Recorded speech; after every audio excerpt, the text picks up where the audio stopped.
segment of our show. We're glad to have you with us. And let me ask you this. What if you could actually sell more to your perfect clients?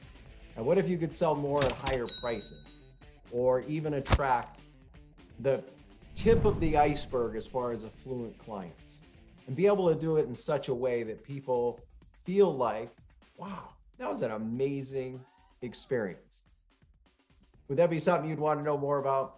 Well, if so, today's segment, today's episode, and today's guest is all about that. He's an expert at all kinds of things, but most importantly, helping you be able to generate more new clients. Do it in a much more efficient and effective way. And especially if you're in the professional services business. His name is David Newman. He's a certified speaking professional. He's a member of the $1 Million Speakers Group with the National Speakers Association. He's the author of the best-selling book, Do It Marketing, Do It Speaking, and now Do It Selling. And by the way, is that what you want? Do you think he might be able to share a little bit with you? He helps solo consultants and business coaches grow their revenues 50 to 500% in 15 months, and many times a lot less. The only thing probably more fun for David are playing with some puppies or something like that. So David, welcome to the show. How are you, brother? I am great, Dan. It's great to be here. Thank you. And although we're going to have a tremendous amount of fun today, you can't argue with puppies. Puppies, candy, and bourbon. Yes. Well, I have a bear. So Bear is my favorite. Well, he's more than a puppy now, but he's a ball of joy for my wife and I. A mix of Yorkie, and I'm drawing Bichon and a Yorkie. So he is a lot of fun and a lot of energy, even though he's 8 years old. So tremendous. I love it. So I want to dive into it, David. I mean, you've got a wealth of experience. You've been at this for several decades. There's so much, experience that you have. So Do It Selling for professional service business owners, consultants, coaches, etc. Tell us about your quest at this. Like, what got you interested in this, so to speak, versus something else? Sure. Well, so I was the person when I started out that this book is written for. The person who loves the work of the work and just really doesn't like the sales part. Sales is mystifying. Sales is weird. Sales is slimy. Sales is yucky. People who feel that old school tactics like cold calling and randomly spamming strangers or randomly spamming your network is completely useless. There has to be a better way. People who really want to earn attention, Dan, from their prospects by positioning themselves as an authority and not as a peddler and not as a vendor and not as a commodity. And folks that want to sell more without all the chasing and begging and scheming. So when I first started this business in 2002, I had no idea how to sell, how to prospect. People would even talk about prospecting, and they would say, well, find some people to talk to. That's step one. And I was like, wait a minute. I don't understand any of those words. What do you mean find? What do you mean some? What do you mean people? Like, where? Are they in my backyard? Do I have to get in my car? Do I have to go downtown? Where are these mythical beasts called prospects? And it was so discouraging, and it was so difficult for me. And I think a lot of times professional services sellers, when they distance themselves from their sales responsibility, it becomes much harder than it needs to be. So one of the mantras that I share early in the Do It Selling book is effectively selling your services is a little bit harder than it looks, but it's a lot easier than you've been making it. And speaking of a lot easier than you've been making it, David, can you think of a time, maybe it was in the very beginning, like, maybe your lowest point, or like a big mistake that you made, or, a huge roadblock that you ran into, and that you could be open to share that for yourself related to Do It Selling and the frameworks around it, and maybe a couple of the lessons that you took from it. Yes. So I remember, and this was a near bankruptcy experience. So I remember it extremely well. This is around 2006. And I figure, you know what we're going to do? We're going to have a big conference. We're going to have a big event. We're going to just get all of these entrepreneurs and small business owners together.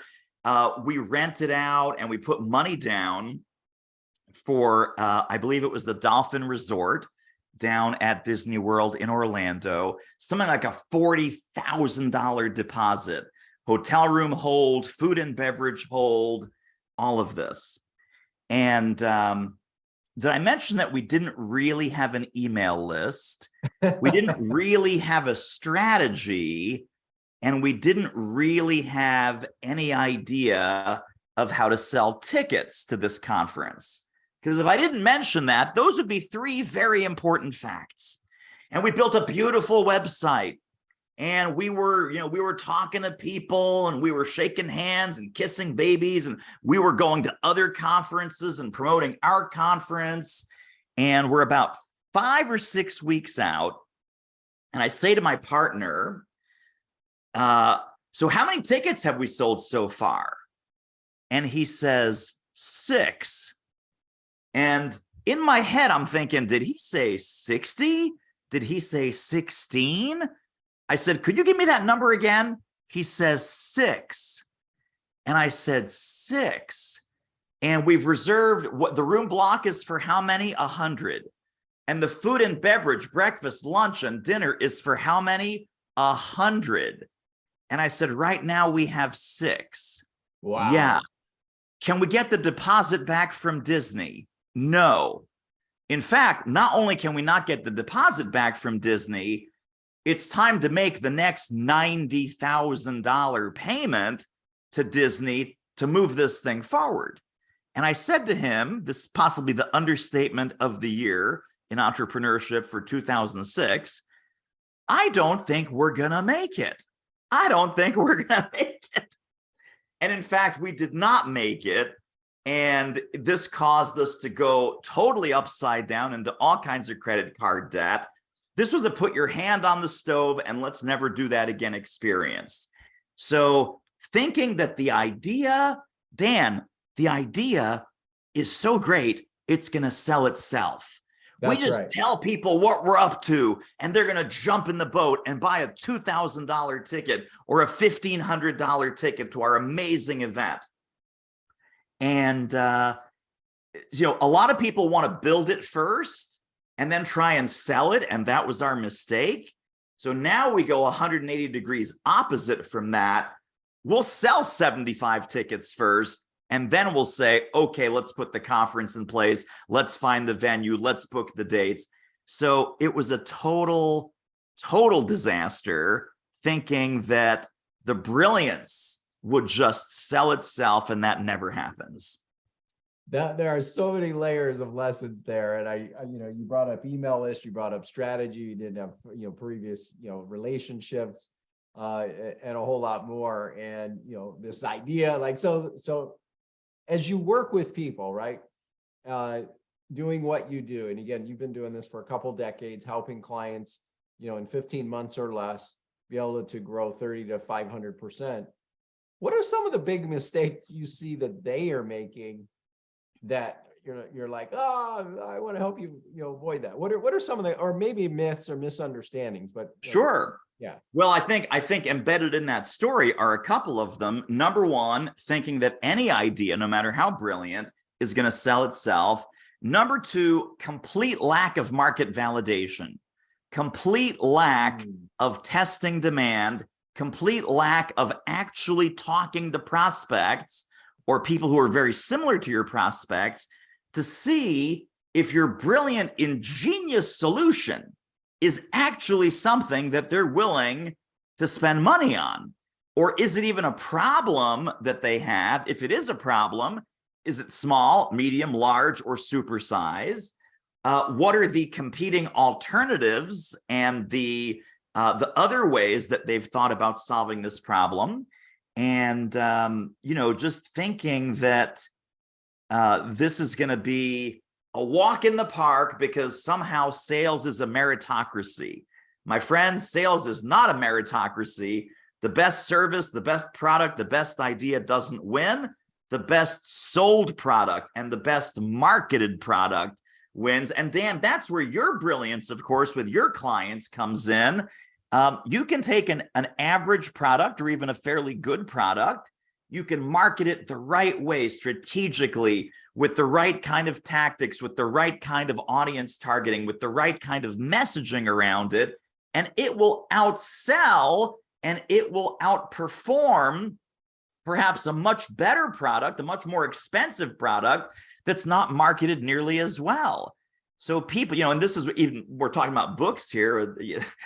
There's a reason that these books are called the best-selling book and not the best written book. The best written book is often not the best-selling book because the sales and the marketing is a completely separate animal from the substance of the work that you're actually doing. Yeah. So speaking, let's unpack it. Let's pretend for a second, David, that we've got someone that's more of a novice versus having all kinds of experience at, some of the naming, market validation demand. So, speak to that. Like, what's an example of a story of someone that, maybe on the other end, what did they do to figure out market validation? What are a couple steps to be able to do that? Sure, totally. So this is old school, but it works. We call it breakfast, lunch, coffee, drinks, Zoom call, phone call. Actually connect with people who are in your target market. And if you have to buy breakfast, if you have to buy some lunch, you got to buy some coffee, no problem. I remember early on, I met a guy who ran about 10-person IT consulting firm. So perfect professional services kind of business. And I said, can I take you to breakfast? And I want to run some ideas by you about the way that you think about marketing and the way you think about selling. And this might be helpful to you. I know it's going to be helpful to me.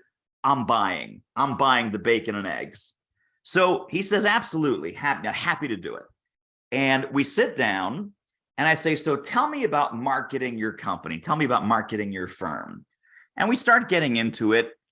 3 minutes in, he throws his fork down on the table and he says, David, the first thing you have to know, I really, really, really hate throwing marketing money into a black hole. I never know what works. I never know what doesn't. I never know what to change. Everything seems random. People are at my team is asking me, hey, can we get a new brochure? Hey, can we change the language on the homepage? Hey, can we get a new mailer out? And I have no idea what actually works. And I am so tired of throwing money into a marketing black hole. So Dan, luckily I was listening that day and we finish our bacon and eggs and we go on to some other topics, but I run out to my car and I always keep a pad and a pen in my car and I write down some of these key phrases. Tired of throwing money into a marketing black hole, spending a lot of money on marketing, never knowing what works. My team is asking me for new brochures, new mailers, new collateral, new website. I don't think any of it's going to work anyway. If you go back to my website, the Do It Marketing website, I immediately changed my headline. I changed my subheadline on my main sales pages, services pages, consulting pages. One of the headlines that was there for 10 plus years was the question, tired of throwing money into a marketing black hole? And then the bullets, is this you? Is your team asking you for new brochures, new collateral, new folders, and you have no idea if any of that's going to work? Are you changing up your messaging every 6 months, hoping that something's going to land with the right kind of client? So literally, that was just literally one conversation. I have had hundreds of conversations. Now, I don't mean sales conversations. I mean research conversations over breakfast, lunch, coffee, drinks, dinner. And I'm perpetually curious. I'm like a marketing detective trying to find out what's going on in the mind of my prospects so that my messaging resonates with them, lands with them. And when they see the website, when they talk to me, when they see anything that we do, when they read one of our blogs or emails, they stop and they go, holy smokes, this guy is talking to me.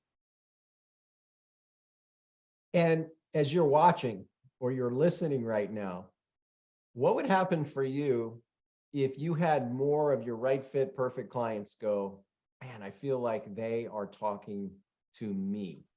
And man, they are different. Let me learn more, right? How would that impact your business, right? And if you're not getting that, like, what's it costing you to not have that kind of impact, to be felt like, you're the same old, you've got the same tired message that almost everybody else has that, essentially is a Me Too kind of thing, right? What would happen for you if you could apply what David shared with you and you become your market detective? You have messaging that stops people in their tracks. Now, David, as you look at what you framed over a couple decades here with do it selling, what makes do it selling different? You brought up earlier that traditional selling or slimy selling, this old approach to selling is, I would almost say outdated, right? What makes do it selling different for normal everyday professionals? Sure. Well, I think so many sales books are written for a corporate seller. So for the folks that are not working in a corporate environment, here's the checklist, Dan. So if you're going to pick up this book, you probably don't have a sales manager. The word sales manager never appears in the Do It Selling book. You don't have a sales territory. You don't have sales quotas. You don't have the sales department because you are the sales department. You don't have sales meetings. And most importantly, you just don't like sales because maybe you were taught that you're not even supposed to like sales because sales isn't your job. Consulting is your job, or running your law firm is your job, or running your engineering company is your job. So this is literally the sales book for people who hate sales, people who are thinking, Dan, I would rather get a root canal than spend another minute selling, pitching, or peddling my stuff. Cold calling and being a desperate spammer, no thank you. People that are thinking, those old school high pressure sales tactics, they don't work for me. You know why they don't work for you? Because they don't work on you. So of course they're not going to work for you. And that sales just seems so random. Sometimes it happens, sometimes it doesn't. I can't tell the difference. And holy smokes, isn't there a more systematic way to market and sell? So if I'm just singing your song right there, you're going to pick up a lot of sales books that talk about corporate selling, sales meetings, sales quotas, sales territory, sales manager. This is for the sales department of one. The sales department of one is usually an entrepreneur or a solopreneur who's running either a small, solo practice or a boutique firm, somewhere in that professional services landscape. And selling is part of what you do. It's the most important part of what you do, because you don't get to do what you love to do until you sell it. And so that, I would say, is what sets this apart from most sales books that are written for kind of larger corporate salespeople or, product or industrial salespeople. This is specifically professional services selling, and it's specifically for people who just don't like sales. So if you're someone who doesn't necessarily connect to sales or like sales, yet you love showing up at the highest level of service, you're a servant leader and you see yourself that way, then it sounds like do it selling may just be what you've been looking for, where you go, wow, this is so refreshing. I'm so glad I found my place. Now, speaking of that, David, finding your place and the do-it-selling strategies, what's an example of a client or two that maybe you've worked with that, before, they had this like belief about selling and it's slimy or eerie or ooky or whatever you want to call it. And, they embraced it, took a chance, maybe were reluctant in the beginning, and they were called. They felt maybe like, as you're watching right now, maybe you feel called to like what David is describing to you, and they just took a took a chance and you were able to help them. Talk about that a little bit. Totally. So there's many stories, but I'll share one specifically. One of the things that we talk about in the Do It Selling book is that take off your sales hat, put on your investigative journalist hat. You want to approach prospecting as a series of questions driven by genuine concern for that prospect and genuine curiosity. So literally pretend that you're an investigative journalist. You're doing an episode of 60 Minutes. You're doing a deep dive researched, well-researched profile of this prospect or of this prospect's company. What would you need to find out? What would you want to find out? What would you be curious about? What would you be interested in? And as I'm laying out these types of questions and the different layers of the sales conversation and the entire end-to-end sales process, this one client of mine stops me and says, David, I am feeling so much better already. I didn't tell you this, but when I was fresh out of college, I actually spent 10 years as a journalist. I love everything that you're saying. This is absolutely in my wheelhouse.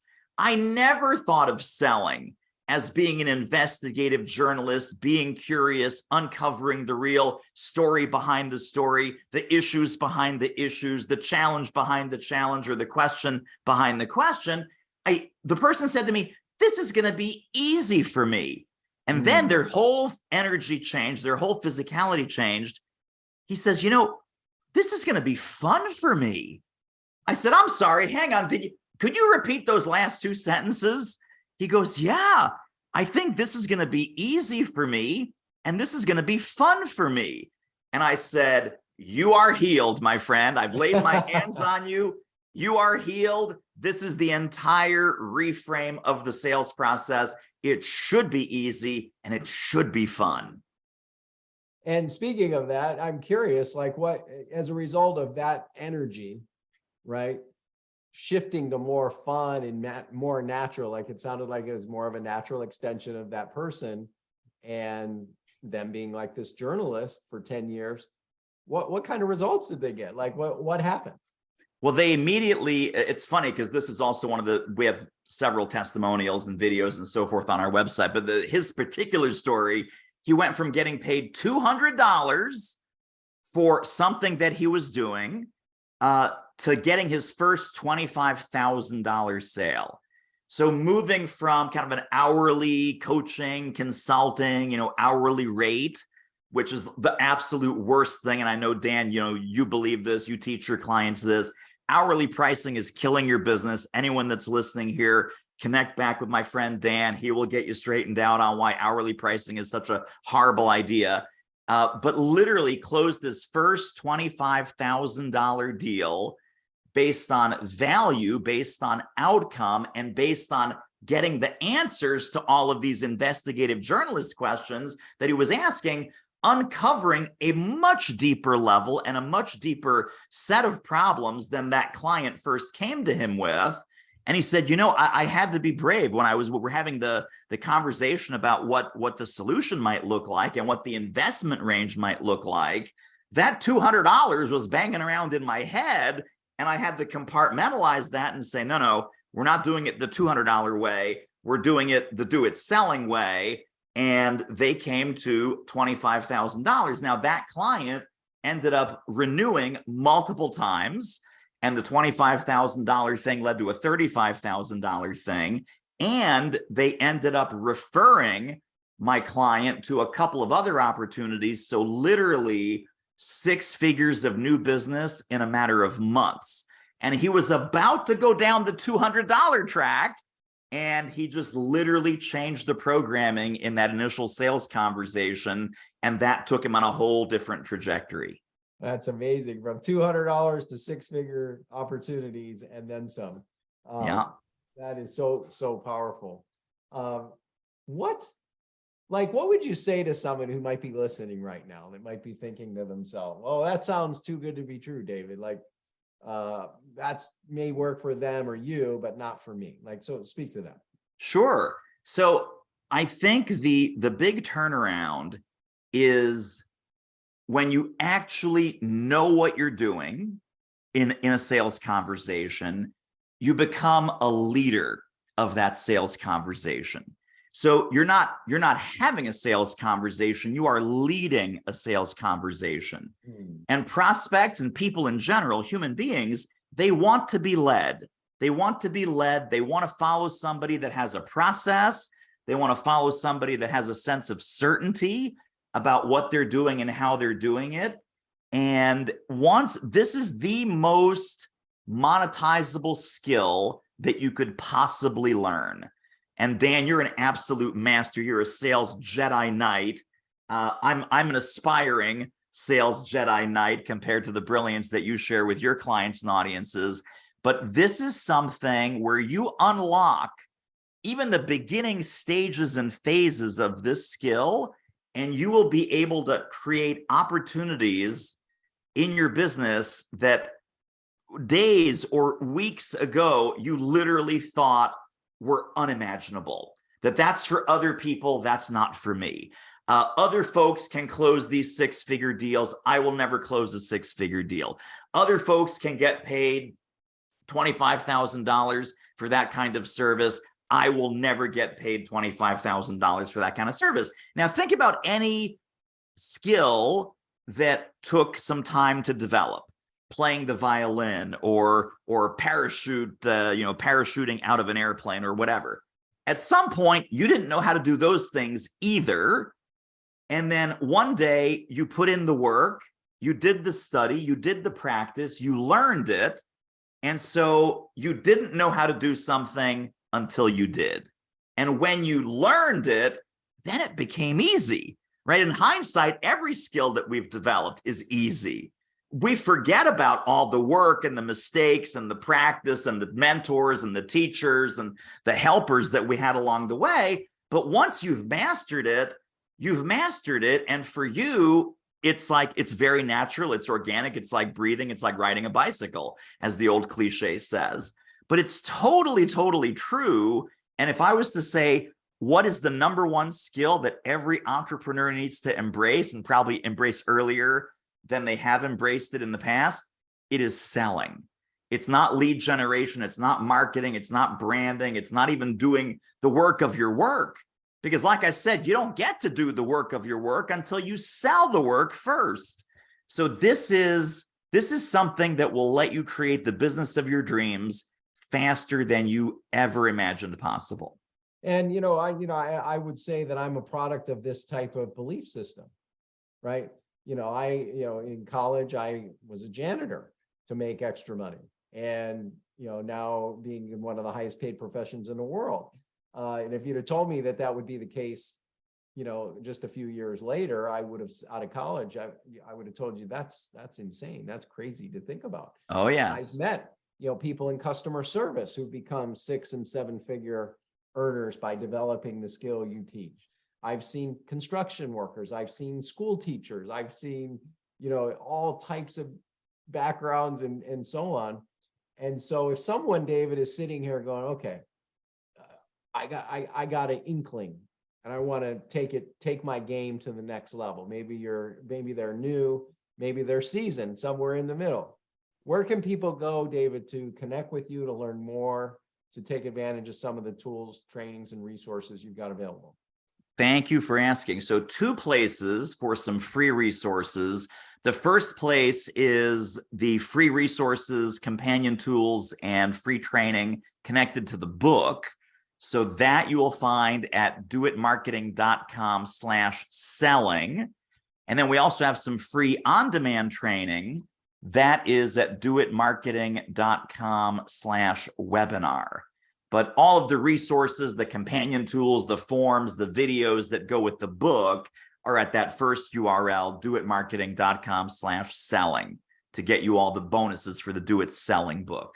So I'd encourage you right now, while you're listening or while you're watching, open up your browser. You can still watch, you can still listen. Go to doitmarketing.com/selling. By the way, all the links will be in the show notes as well. So go to doitmarketing.com/selling, or you can go to doitmarketing.com/training. So do it now. Take action. Take advantage of the resources David's got available.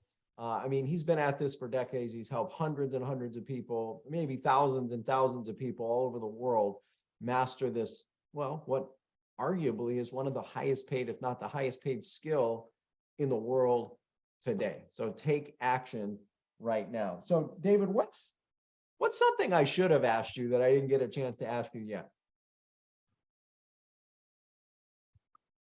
I guess, how about David? What was the first piece of evidence that you experienced that you had really mastered this sales game? So what is some of the first evidence where you mastered the selling game? So it was November of thank you for asking. It was November of 2015. November of 2015 was our first 6-figure sales month in my company.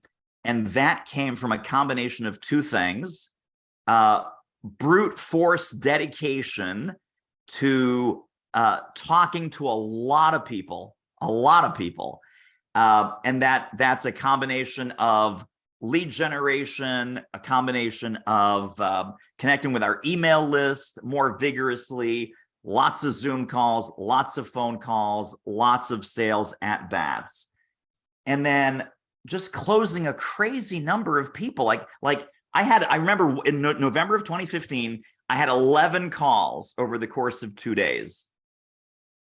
I was 11 for 11, Dan. I had never been anywhere near 11 for 11, but it was like sale, all in a streak, all in a row.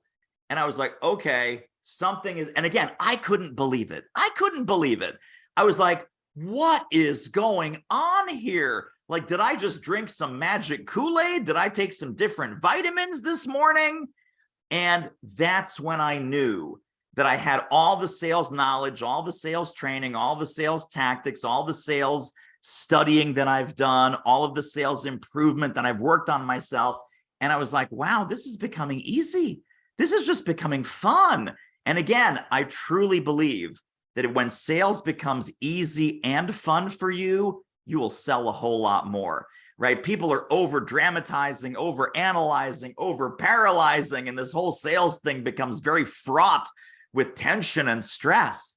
Once you let that go, guess what happens? Your prospects relax. Your prospects feel they're talking to a master. If you ever have a sales conversation with Dan, oh my God, you know that you're in the right place. You know that you've arrived. You know that this guy knows what you're up against, forwards, backwards, and upside down. You're like, okay, Dan, I'm in. I'm in, buddy. I'm in because of your clarity and your certainty, and you're just totally at ease. You are totally at ease when you're in a sales conversation. That's what our listeners can look forward to. So that was my aha. That was like, okay, 2015, I got this down. And then I just had to wait 8 years to actually write the book and put all the pieces in place. And of course, now I'm 8 years smarter as well, because, the master is always the student. I truly believe the master is always the student. So, we're all standing on the shoulders of giants, and, I wouldn't be where I am without the mentors and the coaches I've invested in. Dan, I'm sure you feel the same way. Absolutely. And if you're looking for a way to enjoy sales, to work at your craft and master sales in a fun, new way, then I would encourage you, go take advantage of the resources that David's put together for you. You can go to doitmarketing.com/selling. Go to doitmarketing.com/selling. Again, all the links are in the show notes, somewhere here on the page. I don't know if it's over here, over there, down below, or above. It's somewhere here. Either way, doitmarketing.com/selling. Take advantage of these resources he's got available to you to help you on the journey to master your craft. I'm always fascinated, David, by the stories on a couple different levels of why many of us do what we do and how we got involved. Can you remember back to like your childhood a little bit, and maybe a story or an experience that happened that, was maybe a trigger for you doing what you're doing today that you could share? So my parents have these 8mm movies of me as a kid. You young kids, look this up on Wikipedia. Yes. Look up 8mm movies. Right, exactly. Da, da, da, da, da, da, da, da, da. And the 8mm movies, I am in my father's office. His office, believe it or not, corporate offices used to have chalkboards. So before there was a whiteboard, there was a chalkboard. Yes, this was the 1960s, early 1970s. I am at the chalkboard pretending to be the teacher. I've got a little pointer because he had like a pointer, like one of those old wooden pointers with the chalkboard. And I'm doing that. They have numerous videos of me teaching or kind of hamming it up for the 8mm movie camera. So I look back at these, it's like, what am I doing today? I'm teaching, right? I'm in front of an audience. In this case, it's Zoom and or live in person. I'm hamming it up because I have a sense of humor and I like to have fun. And obviously, if sales is going to be fun and easy, then teaching you sales should also be fun and easy. And so we have a lot of fun in our client programs. And looking at those old home movies, I was like, wow, that DNA was in there from the beginning. The teaching, the chalkboard, the writing, the demonstrating. You know, now we have iPads and PowerPoint. Back then, I was a little kid with a chalkboard, and a pointer. That is so cool. What are 1 to 3 action steps you hope that someone who's watching right now or listening right now would take as a result of our time today, David? Fantastic. Number 1, find some prospects and people like your prospects to talk to. Do what I recommended. Go out to breakfast, take them to breakfast, lunch, dinner, coffee, drinks. Talk to economic buyers and people like your economic buyers, not to sell them anything, to do that market validation step. Listen for their challenges, listen for their vocabulary, listen for the language that they're using when they're telling you what's working and what's not working when it comes to your area of expertise. So definitely more conversations in the real world will help you. That's number 1. Number 2 is focus as much as you possibly can on solving very specific problems for very specific people. The kind of the generalist, right? All the people that are kind of, well, everyone needs what I do. Everyone needs our product. Everyone needs our service. That might be true, but I'm going to give you a quick test. Who needs it more desperately? Who's going to value it more highly? And who suffers from that problem more greatly? Where you find the biggest gap is where you will find the most demand.